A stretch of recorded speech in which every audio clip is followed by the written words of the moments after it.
bienvenue aux interviews de la Chambre. Aujourd'hui, on se trouve à la Bienvenue diagonale, un peu sur sol français, au bureau de Virginie Molinier. Virginie Molinier est française, avocate inscrite au barreau de Paris et de Barcelone. Elle est fondatrice et socio du bureau d'avocats Molinier-Berthaud, qui est présent en quatre villes européennes, Paris, Madrid, Barcelone et Montpellier. Virginie, je vous remercie pour nous avoir accueillis ici. Je propose qu'on se dirige vers notre bureau pour les questions, car on démarre tout de suite. D'accord.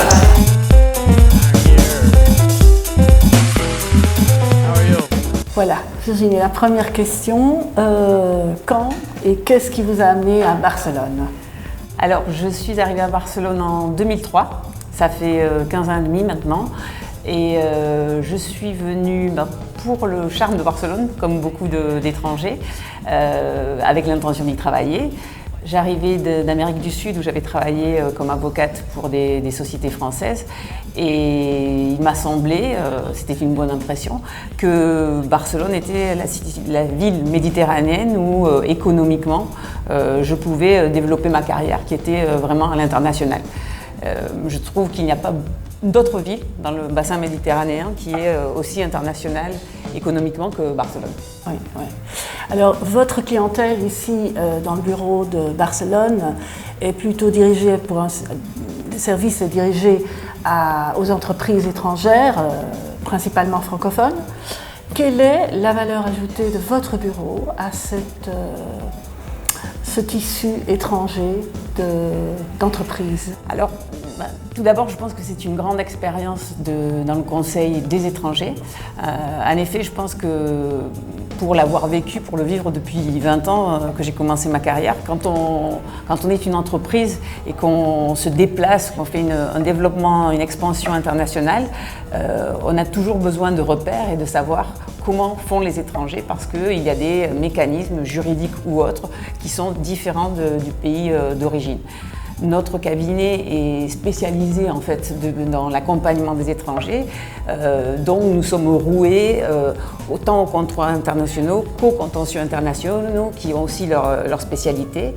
Et je pense qu'à part bien sûr du fait que nous sommes polyglottes et que nous pouvons accompagner les étrangers dans leur langue, en tout cas les francophones et les anglophones, en plus de ça, le fait que nous ayons une grande expérience et un grand tissu de relations internationales, je pense représente un atout pour les investisseurs dans la mesure où cela leur fait gagner du temps parce qu'on sait quelles sont les problématiques qu'ils vont rencontrer et les écueils qu'ils risquent de rencontrer sur leur route et nous pouvons leur faire éviter sans avoir à essayer 3 fois avant d'y arriver. Oui, d'accord.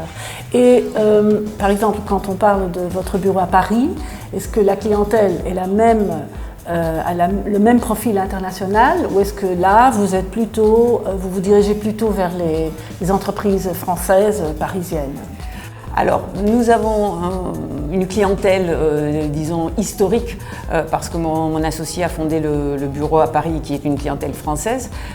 Mais depuis de nombreuses années, nous conseillons également des grands groupes internationaux espagnols de plus en plus, puisque nous sommes en Espagne depuis, enfin en tout cas MEB existe en Espagne depuis plus de 10 ans. Et donc, nous avons une clientèle croissante d'entreprises espagnoles ou d'entreprises anglophones qui s'adressent à nous aussi à Paris. Oui, d'accord.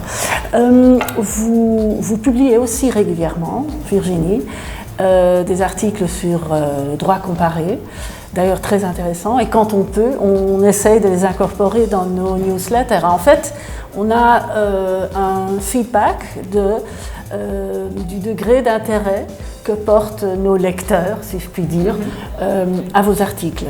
Est-ce qu'il y a une spécialité, un thème qui vous tient particulièrement au cœur? Alors, bon, moi j'ai une formation de droit des affaires, donc mon domaine d'intervention, c'est vraiment le service en droit corporate, comme on dit maintenant, ou fusion-acquisition. Mais le fait de diriger un petit cabinet m'a aussi amené à me diversifier dans ma pratique. Et j'essaye, en fait, comme font tous les avocats, hein, de me tenir au courant de l'actualité juridique, et ça sur 2 pays au moins, sur la France et sur l'Espagne. Et c'est vrai que j'essaye toujours dans mes articles de mettre ma pratique disons au service d'une vision plus concrète du droit, parce que je pense que le droit est un outil juridique. Par exemple, en ce moment, bon, l'actualité est ce fameux règlement sur la protection des données, et ce qui nous intéresse dans le cabinet, c'est bien sûr pouvoir conseiller nos clients sur ce point-là, mais aussi voir les différences qu'il pourra y avoir dans l'application de ce texte en France, en Belgique, en Espagne, et se baser sur ces différences pour comprendre comment fonctionne chaque système juridique national. D'accord. J'ai une dernière question, celle que j'aime toujours poser, parce que c'est vous les premiers qui détectent ce qui se passe dans le monde empresarial. Un peu la chambre aussi, mais quand même les avocats, je pense qu'ils ont tout de suite le lien direct avec les entreprises. Est-ce que vous avez détecté un changement d'emphasis des investissements de la part des entreprises étrangères, ou est-ce que par contre non, il y a un fil conducteur dans leur comportement, dans leur intérêt de ces entreprises étrangères à Barcelone, vu un peu dans la lumière de l'actualité espagnole?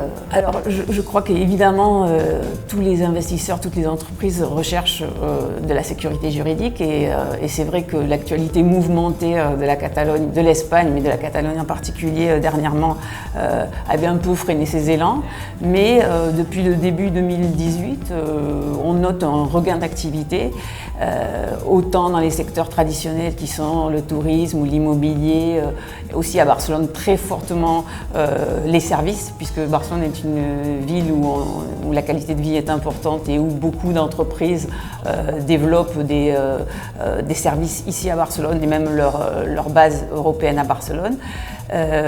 Que dans des secteurs plus nouveaux comme la high-tech, les startups numériques, ou le regain aussi des énergies renouvelables, ce qui est un bon signal et qui nous rend très contents.